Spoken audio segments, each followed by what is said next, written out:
नमस्कार। ADR story channel में आपका स्वागत है। हमारी आज की कहानी है माँ की ममता और बलिदान। माँ, तुम्हें समझ में नहीं आता है, पूरे घर में कचरा फैला के रखी रहती हो। चलो जाओ, अभी के अभी साफ करो इसे। यहाँ कोई नौकर नहीं लगे हैं जो कोई इसे साफ करेगा। रिया ने अपनी माँ आरती देवी से कहा। रिया की माँ आरती जी बहुत ही गरीब परिवार से थीं। उनके पिताजी रिक्शा चलाते थे और उनकी माँ दूसरों के घरों में खाना बनाकर अपना गुजारा करते थे। आरती जी को नृत्य करना बहुत ही अच्छा लगता था, इसीलिए वह मुफ्त में अपने आसपास की छोटी छोटी बच्चियों को नृत्य सिखाया करती थी। एक दिन वह किसी अवार्ड फंक्शन में नृत्य कर रही थी, जिसमें उन्होंने फर्स्ट प्राइज हासिल किया था। वहां पर देखने वालों में से एक व्यक्ति को आरती जी पसंद आ गई और उनके माता पिता से उनका हाथ मांगने उनके घर गए, जो उस शहर के बहुत ही अमीर व्यक्ति थे। इस तरह आरती जी एक दुखी जिंदगी से खुशी जिंदगी में आ गई थी। धीरे धीरे उनकी शादी को 2 साल बीत गए। 2 साल बाद आरती जी को 2 बच्चे हुए, रिया और रोहन। दोनों पढ़ने में बहुत ही अच्छे थे। आरती के पति मुकेश एक बहुत ही बड़े बिजनेसमैन थे। बिजनेस में कुछ घाटे होने के कारण वो सदमे में चले गए और कुछ ही दिनों बाद उनकी मृत्यु भी हो गई। मुकेश जब सदमे में गए तो उन्होंने अपनी पूरी जायदाद अपनी पत्नी आरती जी के नाम पर कर दिया था। मुकेश जी के जाने के बाद में रिया और रोहन का पालन पोषण आरती जी ने बहुत ही अच्छे से किया। रिया और रोहन बहुत ही बिगड़े हुए स्वभाव के थे। वह अपनी माँ की बात बिल्कुल भी नहीं सुनते थे। उन्हें पार्टी करना, अय्याशी करना ज़्यादा पसंद था, परंतु उनकी माँ उन्हें रोकने की बहुत ही कोशिशें करती रहती थीं, जिस वजह से वह अपनी माँ को मारते पीटते भी थे। फिर भी उनकी माँ उन्हें हमेशा समझाया ही करती थी। एक रात की बात है, रिया अपने दोस्तों के साथ पार्टी करने गई थी। वह पूरी रात घर पर नहीं आई। सुबह में आई तो माँ ने पूछा, बेटा रात में कहाँ गई थी? माँ की बात सुनकर रिया अपनी माँ पर चिल्लाने लगी, आप होती कौन हैं मुझसे सवाल जवाब करने वाली? आप मेरे काम के बीच में दखल अंदाजी मत किया करो। आप इस घर की नौकरानी हो और नौकरानी बनकर ही रहा करो। इतना कहकर रिया अपने कमरे में सोने चली गई। शाम के 4 बज गए थे। रिया अपने कमरे से बाहर नहीं आ रही थी। माँ को डर लगने लगा था, ऐसा क्या हो गया कि रिया बाहर नहीं आई। फिर आरती जी खुद रिया के कमरे में गईं और देखा कि रिया जमीन पर पड़ी थी। उसके मुंह से कुछ अजीब तरह के बदबू भी आ रहे थे। वह बदबू ऐसे लग रहे थे जैसे वह शराब पीकर आई हो। फिर माँ ने ठंडे पानी से उसका चेहरा धुला और रिया को होश में लाया। फिर माँ ने उसे गलत काम करने के लिए बहुत समझाया, पर रिया नहीं मानी। उधर रोहन भी अपनी उल्टी सीधी हरकतों से बाज नहीं आ रहा था। आरती जी अपने दोनों बच्चों की हरकतों को देखकर परेशान हो चुकी थीं। शाम का समय था। आरती जी बाजार गई हुई थीं। वहां उन्होंने देखा कि एक लड़की 2-3 लड़कों के साथ बैठकर गपशप कर रही थी और साथ में सिगरेट भी पी रहे हैं। सिगरेट की धुआं की वजह से वह उन लोगों को पहचान नहीं पा रही थी। वह उन्हें देखना चाहती थी। वह जानना चाहती थी कि आखिर इतने नालायक बच्चे कौन हैं जो अपने माँ बाप को धोखा दे रहे हैं। बहुत ही कोशिशों के बाद वह उन लोगों को देख पाई और देखते ही उनका होश उड़ गया। बाजार का वह नज़ारा देखकर आरती जी वहां से लौटकर घर पर आ गई। वह घर आते ही अपने पति मुकेश की तस्वीर के सामने खड़े होकर रोने लगी और कहा, आज आप होते तो हमें यह दिन देखने को नहीं पड़ता।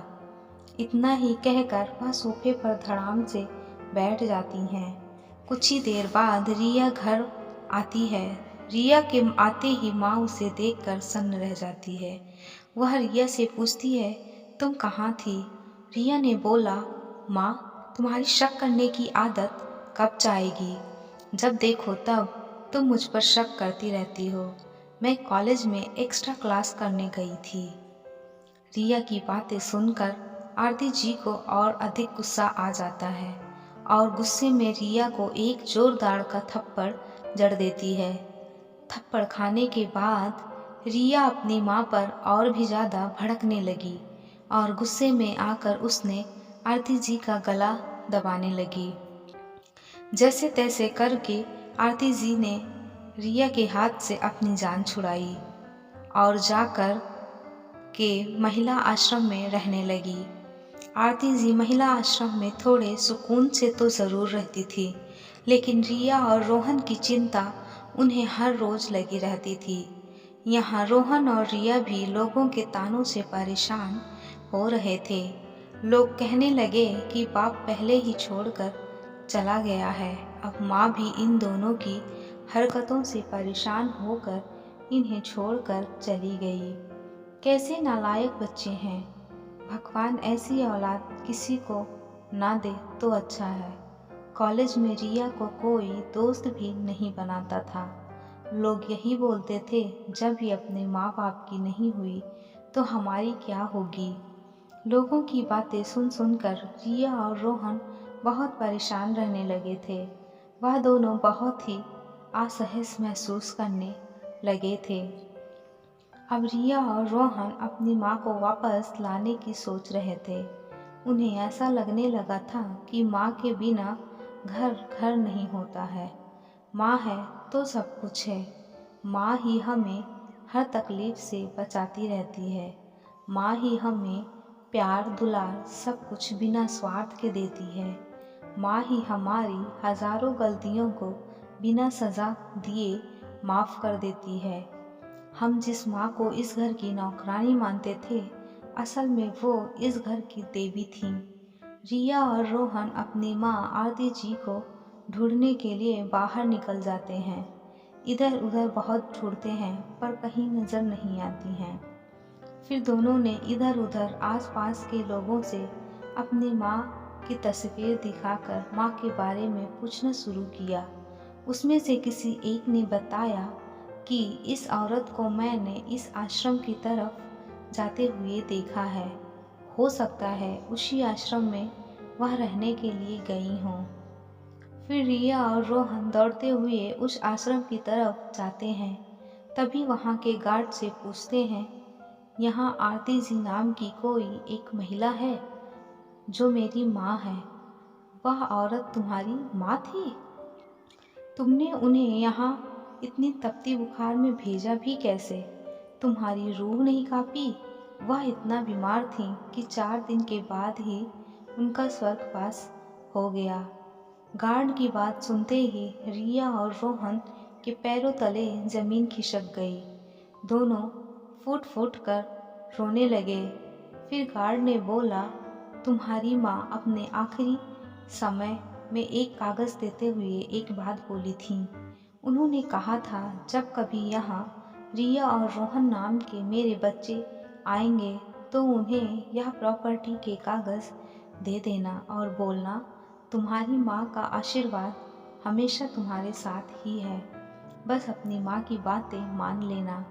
बेटा, अपनी ज़िंदगी में सुधर जाओ। अपना भविष्य तुम्हारे ही हाथ में है। तुम्हारे पिता ने प्रॉपर्टी के कागज़ मेरे नाम पर किए थे।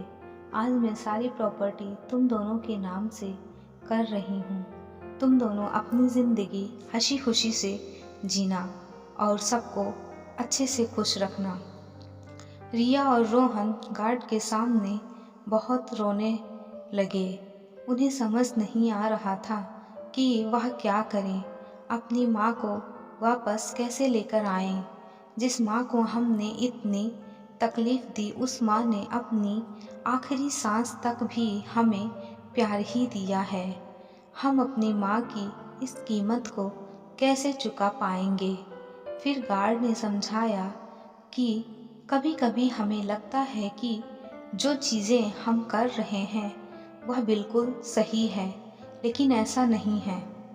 माँ बाप हमारा कभी बुरा नहीं चाहेंगे, वह हमारे भविष्य के बारे में आगे की बातें सोचकर ही हमें सही राह दिखाते हैं।